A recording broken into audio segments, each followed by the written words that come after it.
Tiếp tục ra nha các bạn.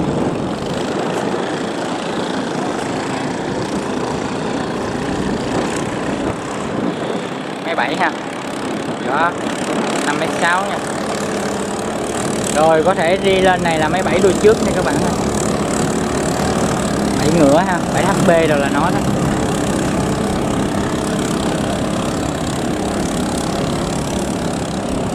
Rồi, một tốp đang đổ xuống các bạn. Đổ đó thì chạy thử đó ha.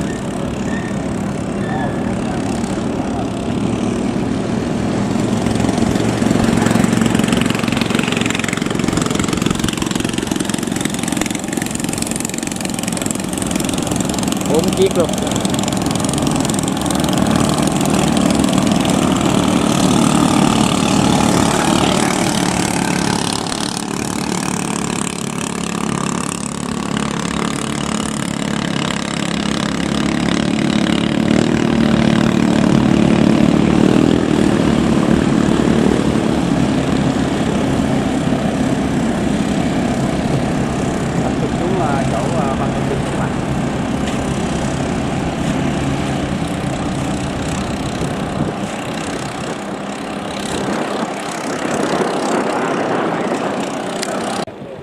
Quá cắt em Hải ơi.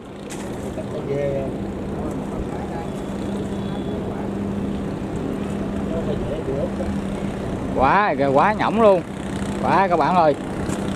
Ê, nguy hiểm nha, nguy hiểm nha. Gió này nguy hiểm nha. Lên ga nữa.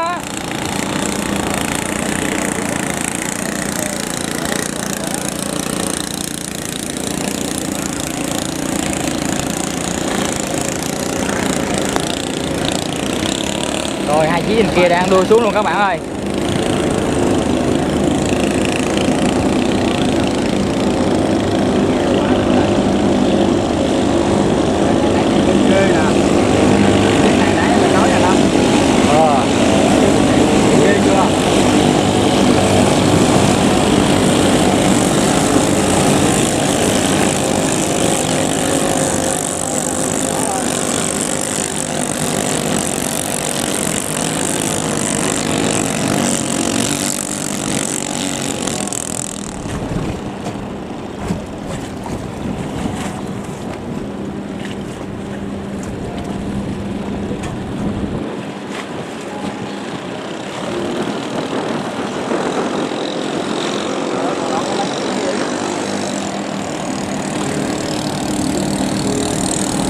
Bốn chiếc lận á.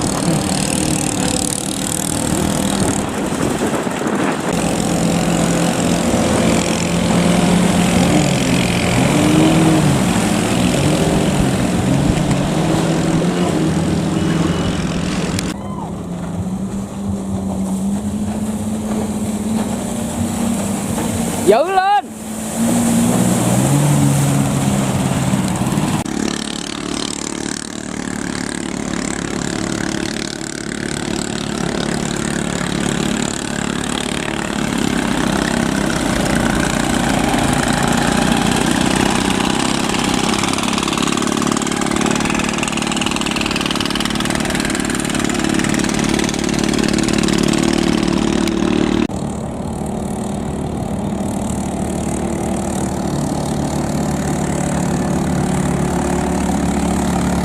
Xíu thiệt.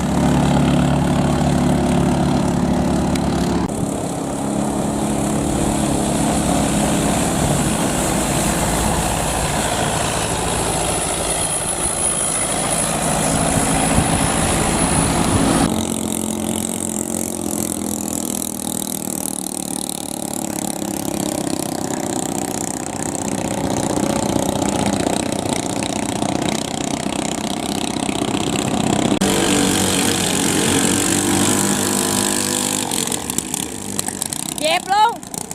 Xe nha.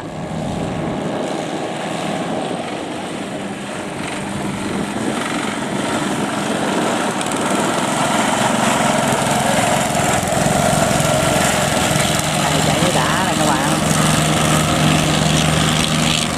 Ghê chưa?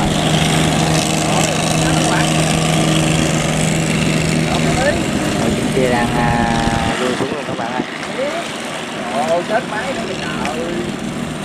Bỏ luôn. Chết máy hả? Hả nó chụp cho con. À vỏ trời ơi. Rồi. Thôi là trời để ba mà chết máy gặp cái này hoài vậy. Rớt lấy làm sao luôn rồi kìa.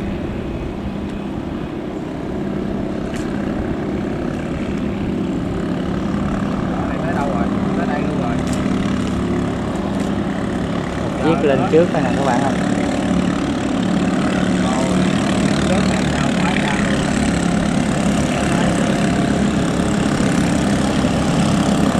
Rồi ông này cũng tăng gì đấy.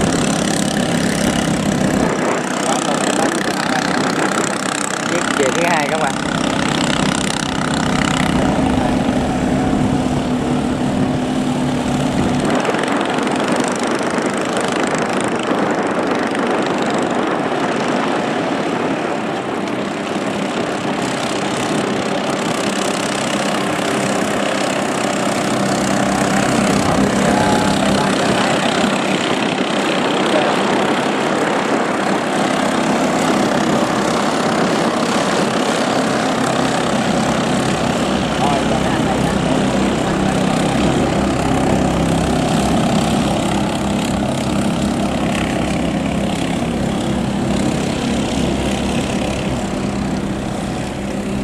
Vô luôn.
Trời mua mà giỡn chiến dịch nữa trời. Ghét không vậy? Luôn rồi.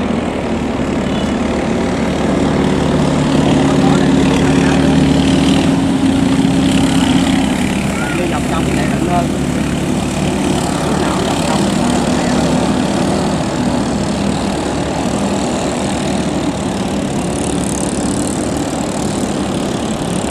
quá xa.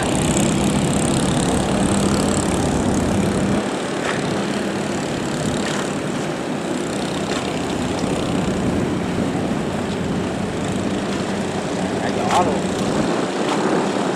Đó, các bạn. Ở điểm này. Cha thằng này gì?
hay cắn cái tay đang lên qua mặt luôn rồi.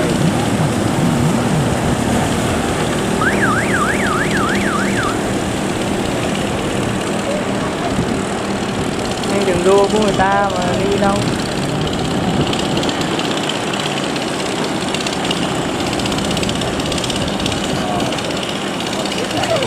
Quá chậm luôn.